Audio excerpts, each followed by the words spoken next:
In this video, we're going to cover a game between Carlsen and Gelfand. It's day 4.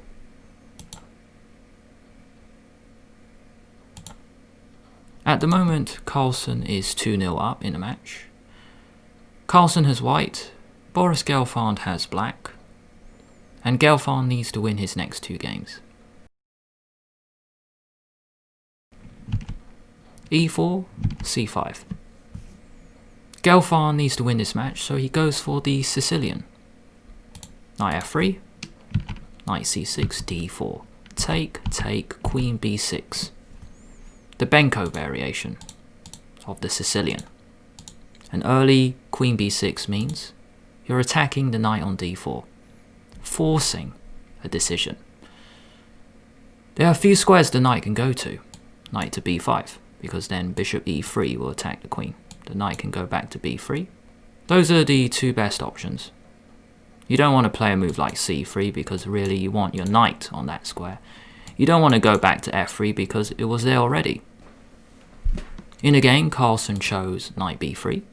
This has the added benefit of getting the bishop out, attacking the queen. And the fact that the knight is here means this queen doesn't attack the pawn on b2. So notice, even though white has to move the knight on this move, he's going to get his time back. Knight f6, knight c3, e6. This bishop has a few options. It can go to e7, it can go to b4, pawn can go to d6. Now Carlsen plays a weird looking move, queen e2, which I've seen once before. British GM Mark Hebden was the coach, and there were a lot of England juniors for this coaching session, and he mentioned this move, queen e2, as a nice way to play against this variation. A normal way to play would be bishop e3. You attack the queen, it has to go back, and bishop b4 can be annoying, so a nice option would be a3, and then you can go bishop e7, f4, d6, queen f3. White's going to castle, black's going to castle the other way, a6, b5, g4, g5. An exciting game, which we see often in the Sicilian. That's why people play it, to get exciting chess. So queen e2 was mentioned. Bishop b4, bishop d2. Castle, and now castle. Carlsen mentioned that instead of castle, maybe he should have gone a3. Which is pretty cool, because this is following one of my games. Back in 2013, I played against Thomas Rendle at Hastings, and I've had this variation over the board. I played a3, bishop takes, and e5. So this is the idea of black's system. You give up the bishop pair, you play e5, blunting this bishop, and black has ideas, maybe you go rook e8, and then you go d6, or maybe rook d8 and then d5, and then this bishop isn't too good. So let's have a look at this game. I just want to show you what I did. I got a nice position, you'll see. Castle, rook e8, f3, and now a5, played by Tom Rendle. After the game, we had a quick discussion, and he said he knew up to here, f4, and his plan was to play this move, d5. After f4, d5, he had this in his preparation, and it's very complicated here. So Tom Rendle was planning to go for this. So I'm glad I played a move like f3, not giving him this chance. d5 doesn't work here because you just take it. I've got my rook on here, and he doesn't have a move like bishop g4 attacking the queen. Whereas in the other variation, f4, d5, if we go a bit further, bishop g4 attacking the queen, and if I move it, looks like he's going to grab on d1, but queen b5, and then it's just very complicated. I don't know what's happening. There's a funky move here, rook d8, because you can't take, because rook d1 is mate. So f3, a5. Looks like Tom, he didn't want to go queen c7, a6, b5, maybe a bit slow, so he decided to go with a5. I went king b1. I could have gone queen b5 because a queen exchange, and I've got a really nice endgame here. 2 bishops, he can't break easily. I've got a really nice endgame, but I went king b1 because after a4 I wanted to go knight c1, finding a way to reroute, and this looks okay. Knight a2, knight b4 was my plan. That's why I put my king on b1, and the queen can go to b5. Rook d8, knight a2, and d5. So Tom strikes in the center. So I go queen b5 because I want queens off, and then I think I have a nice endgame. He went queen f2, giving up a pawn on d4 with knight d4. This knight is so dangerous, so I just took it off. And instead of queen e2, I should have played knight b4. This knight defends c2 and defends my pawn on e5. One reason I didn't do it was after knight b4 he's got bishop f5, and during the game I just couldn't work it out. Now if I go queen e2, well, this is a better version than the game. Things can come off and then maybe knight d5. That is not true. I've got rook d4 here. Okay. So maybe if I go queen e2, what could he have done? Rook d4. Knight b4. Ah! Should have gone a bit further. Didn't see this double attack. I might have to go bishop d1, which is ugly. Yeah. But a move like bishop d1 is so passive, so practically you should probably go bishop d3. Just to get rid of his more active piece, and then things come off and then we get a rook ending. Maybe this rook can take this or that. I went queen e2, his queen is so dangerous. He takes, and then now goes rook d5. Now I go knight b4, rook d6, rook d2, and this was the plan, just to double up on the d file. He went rook a5. He offered a draw, and I'm afraid I had to take it because I think I had 3 minutes and he had a lot of time, probably more than 45 minutes. And this was increment, but I just didn't feel confident enough to play a lot of moves to get to the time control. So I agreed to a draw here. I am better, but doesn't matter if you're better. If you don't have time to play the moves, I might even mess up. It's very easy to mess up when you're down on time. You can go rook e5, maybe rook g5 to attack here. He could have gone rook h5 to attack here. Just put a few questions. Now back to the Carlsen game. Castle was played. d5, striking in the center. e5, knight d7, and then f4. Gelfand could have played bishop takes c3, because after bishop c3, knight e4. Maybe Gelfand should have played this, because he's getting some time with these moves. Bishop e1. This knight is not trapped, he can go to c5. Black is pretty quick with moves on the queen side. a5 is possible here. a4 and a3 is so dangerous, so white should play a move like a3. And then maybe here black can break it up with f6.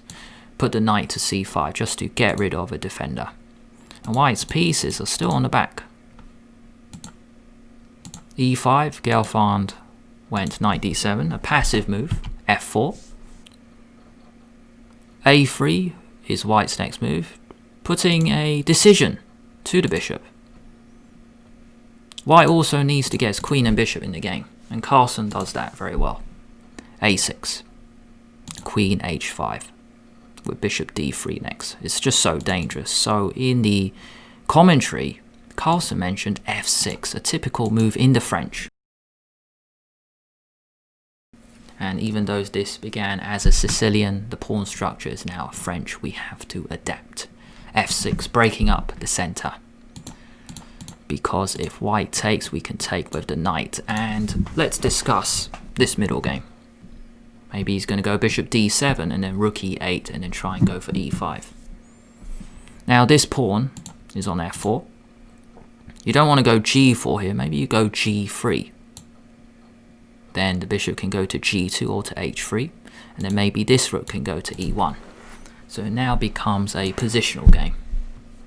However, Gelfand went a6 and it's very slow. It's impressive how quickly this went downhill for black. Queen h5, rook d8 and bishop d3. White has bishop and queen attacking the h7 pawn. Knight f8. This is why Gelfand played the rook to d8. This is a typical way to defend your king side without moving the g-pawn. If you played g6, which might be okay, you are blocking the diagonal for this bishop. But the problem is, if you just retreat with queen f3, you're going to attack the pawn chain with h4, h5. This pawn is called a hook. It's a pawn in front of the king, and now you can throw your own pawn to attack it. Knight f8, rook f1. Two ideas. The rook can swing. This is a rook lift. Even f5 is possible. Opening up the f-file to attack f7, but maybe not, because you want this pawn on f4 guarding e5. So rook f1, bishop e7, rook f3, and now f5. This pawn chain is now very fixed for black, and Carlsen goes about it the right way. You attack the pawn chain, do not en passant. g4 was played, really trying to weaken up this e6 f5 chain. You don't want to en passant because bishop f6, and now this bishop is a defender to the king, along with the knight. This bishop is also an attacker. So g4 is great. g6, tuck the queen back to h3, d4, knight e2.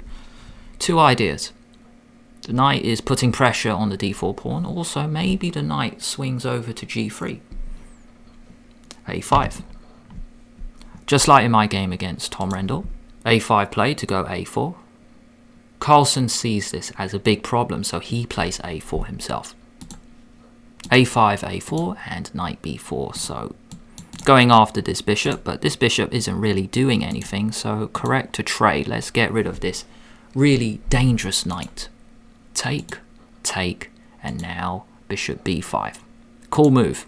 It's always great to play a move with two reasons. And I think in this game Carlsen has done that to great effect. Bishop b5, you're protecting your pawn on a4, but also the rook on d1 is now attacking d4, along with the two knights already. Bishop d7 and rook d4. Here, Gelfand played bishop takes b5. Very surprising move because it gives up the queen. Now, Carlsen was wondering why not queen e1 check, but then rook d1. Now, where is this queen going? Nowhere except back, and this is the problem. Based on the match situation, Carlsen would have just repeated queen e1 check, rook d1, because Carlsen is already 2-0 up. All he needs is a draw to win the match. So Gelfand had to play something super risky and super dodgy.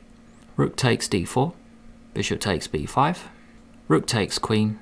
Now Gelfand can take the knight, but he just chose to take the pawn first. Take, and then bishop takes e2. So Gelfand has a threat now of rook d1 mate. Also, this pawn is attacking this rook. So Carlsen just solves both problems with one move. Let's just block the d-file with rook d4. This bishop, it can take this rook, but then white is still winning after this. There's no pressure for black. Bishop c5, rook takes rook. Mate is threatened once again, so king b1, and the king has found safety on a2. Rook d1 check, king a2, rook g1, and queen h3. Just defending the rook. Now that the queen is out the way, here Gelfand had enough. He resigned. He's just down too much material. If you take, you're just down too much. b6, take. What's happening? Queen for knight and rook. But the queen is so powerful, the knight is out the game. You can play a move like queen e3. Attacking rook and pawn. Rook can move wherever, it doesn't matter. Queen takes c5. This pawn is going to drop. You've got all this, and white is completely winning. So that is how Carlsen won his match against Gelfand. 3-0. No need to play a fourth game because it's best of 4. So 3 victories to Carlsen. If you enjoyed the show, then subscribe to the channel and like the video at the same time. Don't forget to hit that bell because you'll get notified each time I release a new video. If you really enjoyed the show, there's a donation link in the description below. Thank you so much for watching all the way until the end.